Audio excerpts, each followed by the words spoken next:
Enot sa Bareta, Enot sa Gabos. Ang DCGB, aktibong miyembro yan kan kapisanan ng mga broadcasters ng Pilipinas, KBP, Philippine Standard Time, halay sa Pag-asa, 5 minutos lapwas, alas 5 nin hapon. Alas 5 ning hapon, oras na para aramon ng mga maiinit na bareta kanal daw na maruluwas sa agas sa mga periodiko, radyo asin telebisyon. Enot na madadangog ngunyan sa DZGB Bareta alas 5. Mga bareta ngunyan para sa aga. Enot na tinipon sa DZGB Newsbase. DZGB Bareta alas 5. Kaiba ang field reports kan Mega Force Patrol. Halik sa iba-ibang parte kanalbay asin kabikolan. Ngunyan, uya ang sa idong tagapagbareta.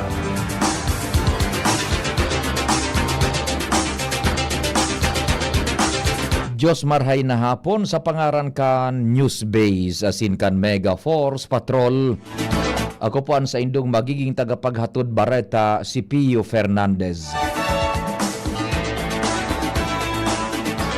Erot sa dispatsos kan mga bareta sa lado lokal. Nasa linya si Kumpadreng Al Mario Pading Al. Marhay na hapon, please go ahead. Solar street lights na talaga ang padagos na pinagapromoter kan mga politiko. Alternatibo sa supply kan kuryente dahil nagiging eksperyensya sa mga barangay. Siringon niya na hapon, nadita ng uran-uran, brown out na naman digdi sa southern part kan Legazpi. Inot ang sinabi ni Alcalde Attorney Pido Garbin Jr. na ang mga solar street lights laumana sa mga masod na bulan dahil parte ni kan sa indang prioridad na itatarao sa mga barangay. Dakulang bagay ni nagkapasalamat man kan mga residente dahil may alternatibo lamang na mailawan lalo na pagkabanggi dahil talagang dang garantiya lalo araw kaning medyo nagtataga-ura na naman ang maluyang supply kan Aleco. Al-Armario, DCGB.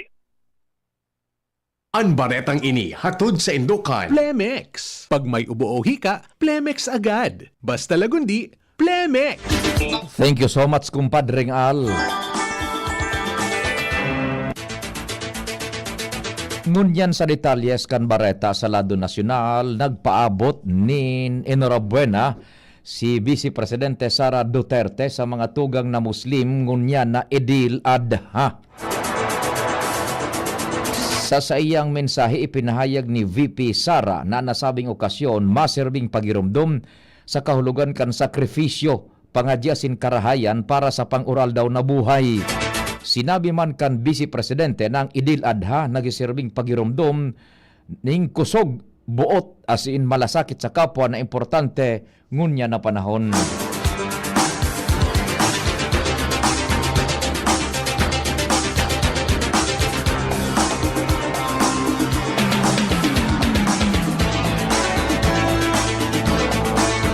Mientras tanto, nagpaabot man nin pagbati ang Departamento de Turismo sa mga tugang na Muslim bilang pakikisumaro sa pagselebrar kan Idil Adha.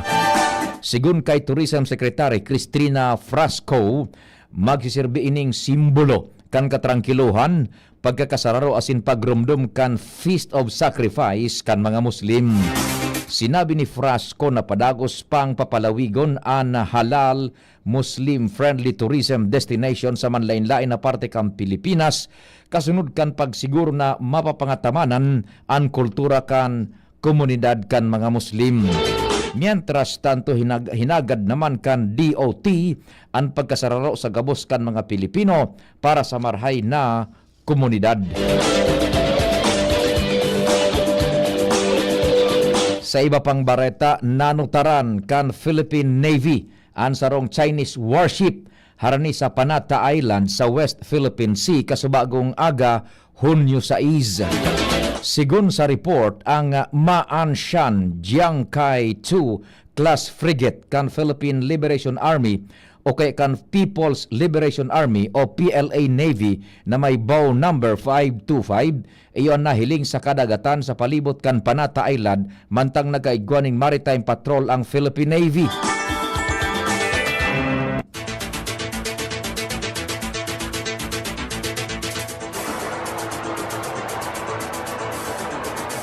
Nasa 4.6 nautical miles ang distansya kan barko kan China hali sa BRP Andres Bonifacio. Sinabi naman ni AFP PAO Chief Colonel Serex Trinidad na tulong beses nagtaoning radio challenge ang Philippine Navy sa Chinese vessel. Sa ngunyan, padagos na pigobantayan kan Puwersas Armadas ang barkong pangyera kan China, mantang pinagigibo ang Maritime Patrol sa Kalayaan Island Group.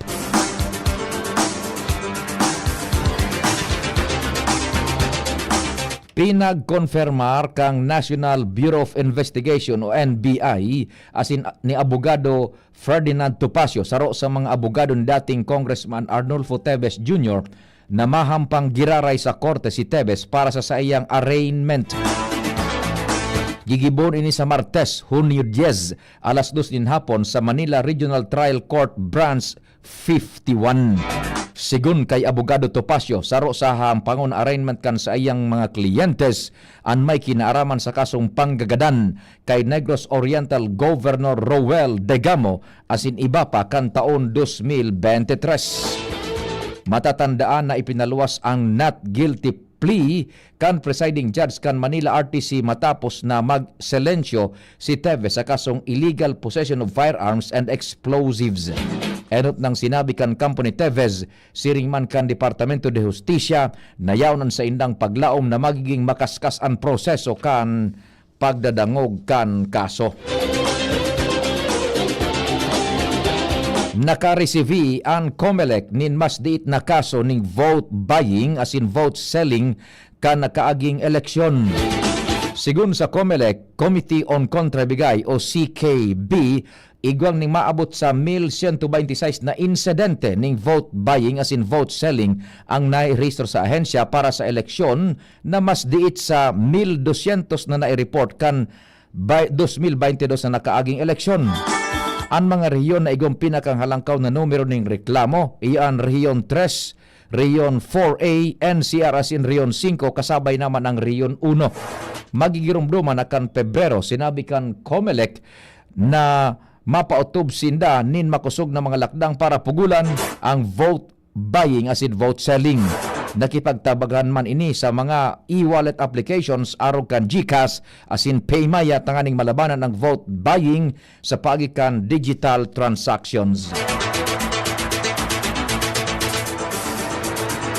Inaprobara na kan Departamento kan Budget and Management ang pagbilog ning dagdag na 10,000 na non-teaching positions para sa mga pampublikong eskwelahan sa bilog na Pilipinas. Sigun kay Palace Press Officer Abogada Claire Castro, susog ini sa direktiba ni Presidente Ferdinand Marcos Jr. na pakusugon ang kalidad kan edukasyon sa nasyon. Magiging mga administrative officer 2 na igwang salary grade 11 ang mga kukuha na ibubugtak sa mga elementary, junior asin senior high schools. Dahil digdi mas magiging magian ang trabaho kan mga paratukdo dahil hahaliw na sa inda an administrative asin ancillary tasks asin matututukan na ninda ang pagtukdo asin paggiya sa mga estudyantes. Ang dagdag na 10,000 na non-teaching positions afera pa sa binilog na 16,000 na teaching positions para sa maabot na school year. Sinabi ni Abogada Castro na maabot sa poco mas o menos 4.19 bilyones de pesos ang fondo na ipinagtagama para sa dagdag na mga paratukdo na nakapalaman sa regular na alokasyon kan Departamento kan Edukasyon sa irarom kan 2025 General Appropriations Law.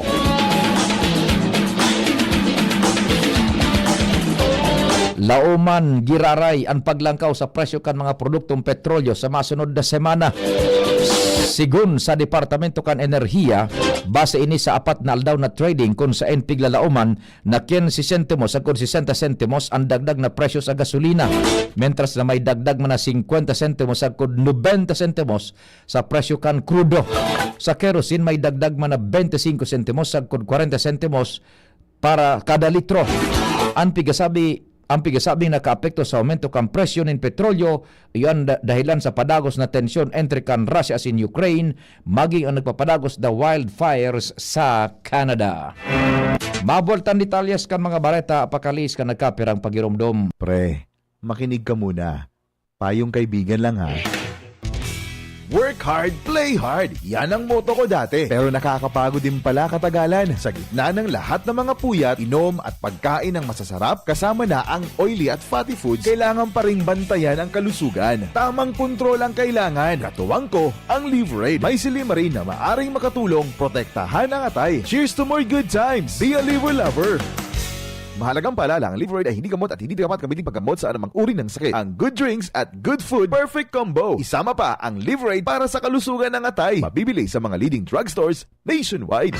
Realize true comfort and relaxation at Dorotea Resort and Spa, a perfect venue for family outings, couple retreats, and various functions such as weddings, birthday parties, corporate seminars, and conferences. Dorotea Resort and Spa. We have backpackers rooms, standard rooms, deluxe, suite, and a penthouse. Also, relax and rejuvenate with our spas and invigorating treatments, services, and facilities. Dorotea Resort and Spa, Kahugutan, Bakakay, Albay. For reservation, contact us at 0917-777-5734. Find us on Facebook, Dorotea Resort and Spa. Relax, rejuvenate, and enjoy. Only here at Dorotea Resort and Spa. Kung ikaw ay edad 50 pataas katulad ko, may mataas na ang risk ng manlalabo ng paningin. Mas challenging ang pang-araw-araw na gawain tulad ng pagbabasa, pagsusulat, at pagmamaneho. Ang Optin ay may lutin na maaaring makatulong sa kalusugan ng mata, nilalabanan ang epekto ng glaucoma, macular degeneration at katarata. Kitang-kita ang kalusugan. Mabibili ang Optin sa mga pangunahing butika nationwide. Mahalagang paalala, ang Optin ay hindi gamot at hindi dapat gamitin panggamot sa anumang uri ng sakit.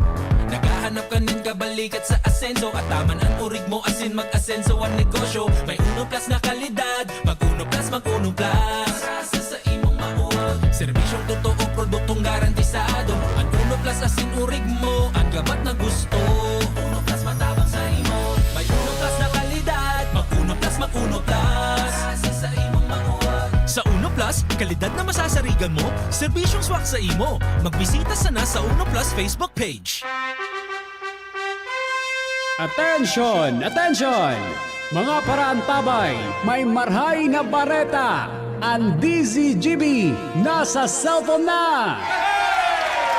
Yes po! Madadangog na ang DZGB sa saindong mga cellphone. Sa katuyuhan na mas lalo kamong mapagsilbihan, asin dagdag na konbinyensya sa saindo gabos, ang DZGB. Pwede nang ma-access sa paagi kan sa indong cellphone. I-download lang sa saindong mga Android phone ang DZGB app sa paagi kang Google Play Store, asin Apple App Store, asin hanapo ng DZGB Live. I-install sa saindong gadget, asin malinig nindong madadangog ang DZGB. Libre po ini. DZGB. Number 1 na, may Facebook Live pa. Ngunyan, may DZGB Live app na. O, ano pang pigahalat nindong mga paraan tabay? Download na!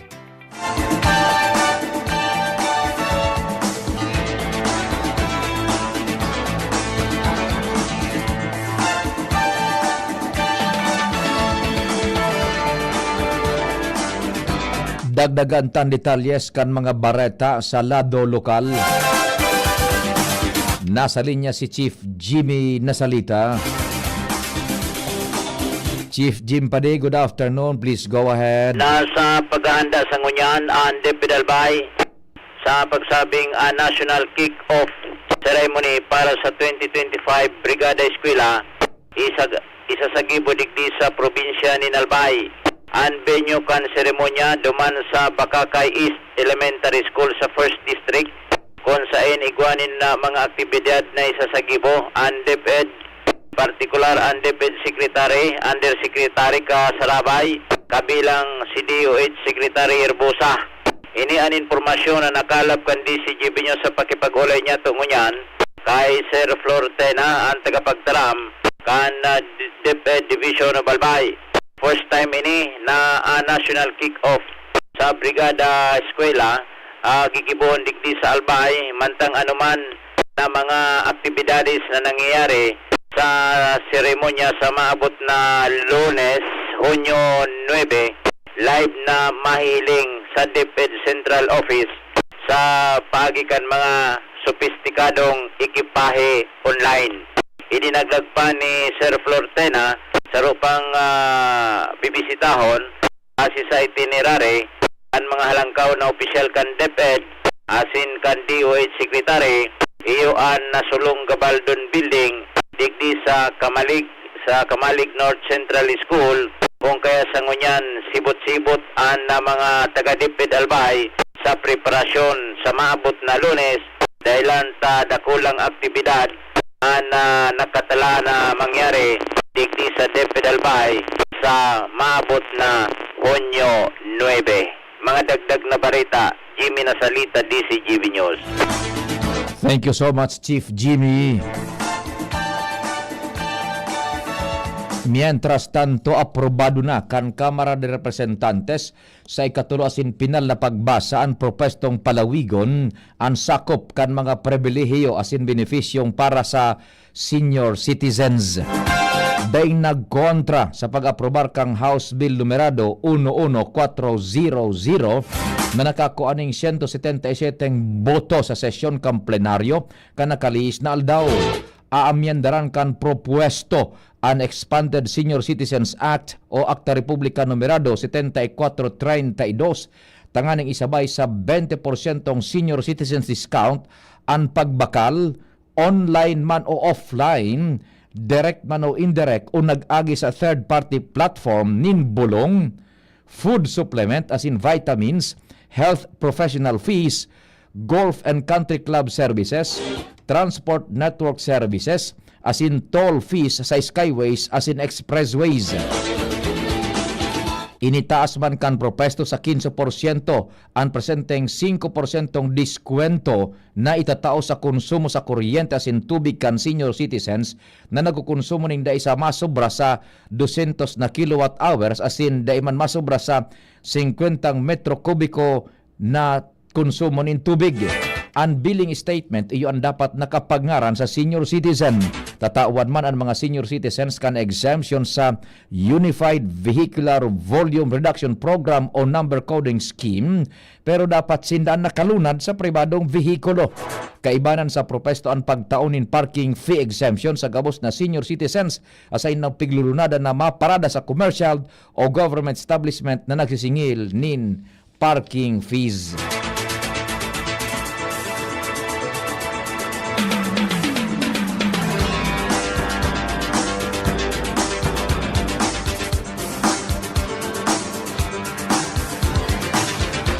Mientras tanto sa dagdag pang bareta sa lado nasyonal, tinawanin doon kan mga tri-committee kan Kamara de Representantes ang pangangaipunin lay tanganing labanan ang mapangratak na fake news as in social media propaganda. Sa pagdangog kan kaining Huwebes, nagpatanid si Santa Rosa City Representative Dan Fernandez na pigagamit ang mga salang impormasyon tanganing atakihon ang soberanya kang Pilipinas asin paboran ang ibang nasyon arog kan China. Sigun kay Fernandez, pigagamit kan mga ini ang salang impormasyon tanganing libungon ang satuyang isip, birikon ang istorya asin ratakan ng lehitimong diretsos sa satuyang sadiring kadagatan. Ang propagandang ini may kamabutan na paluyahon ang satuyang paninindugan, bangaon ang opinyon kan publiko asin gibuhon na normal ang sa indang illegal na presensya sa satuyang kadagatan. Ang mamondo sigun sa kongresista dahil igong mga Pinoy na vlogger asin influencer na nagtatabang sa pagpapalakop ni naratibo kan China. Sinabi ni Fernandez na mapaluwas ang Joint Committee kan report na may laog na mga konkretong rekomendasyones tanganing labanan ang patakot na ini. Tinapos na kan tri-committee ang pagdangog ka ini may kinaraman sa pagpapalakop ning fake news. Ngunya na Huwebes asin piglalauman ang pagpapalawas ka ini ning committee report bago mag-adjourn ang sesyon sa Hunyo 11. Sa katakod na bareta, ipigrekomendar kan sarong kongresista na dapat kumua nin congressional franchise ang Meta o Facebook bago makapag-operar sa Pilipinas na naging pagdangog kan House Tri-Committee. Sigun kay Representative Johnny Pimentel kan Surigao del Sur, kay puan ang nasabing regulasyon sa tahaw kan padagos na pagsayuma kan Meta na halion ang mga verified fake contents apera sa kawaraning compliance. Sigun kay Pimentel, mismong ang gobyerno o kaya mismong ang gobyerno na sa paagi ni Executive Secretary Lucas Bersamin ang nagpaluwas ning memorandum para i-take down ang fake news as in disinformation alagad binaliwala ini kan Meta.